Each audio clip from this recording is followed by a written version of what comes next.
বউ, এ বউ, দেখ কত বড় মাছ নিয়ে এসেছি। এক মাসের মাইনি সব ফুড়ি ফেলিছে। আরে বউ, আমি 100 টাকা দিয়ে মাছ কিনে আনলাম। হ্যাঁ গো, ঘরে আলু ছিল, ডাল ছিল। হ্যাঁ গো, তুমি এই মাছ কেন কিনলে? আরে বউ, প্রতিদিন আলু আর ডাল খেতে ভাল লাগে? বৌমা, ছেলে বাজার থেকে শখ করে মাছটা কিনে আসলো, খাবো বলে তুমি অমন করছো কেন? ওই ভালো মন্দ খেয়ে আর টাকা গুছাতে হবে না। বৌমা, ছেলে ইনকাম করে, ছেলে টাকায় কিনে নিয়েছে, তুমি তো খ্যাচ খ্যাচ করো কেন?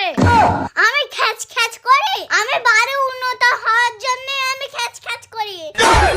বৌমা, তুমি জানো তোমার জন্য ছেলে হোটেলের লোকের নাকি ভাত খেয়েছে। হায় হায় হায়, আমার সংসার সব শেষ। এই বউ, চোখ বুঝলি তো অন্ধকার, ভালো মন্দ খেয়েই তো যেতে হবে। ও গো, যার টাকা নেই তার দুনিয়ায় কিছু নেই। ও মা, এবার সংসার চলবে না, আমার ছেলে সিদ্ধান্ত নিয়েছে তোমাকে বাদ দেবে।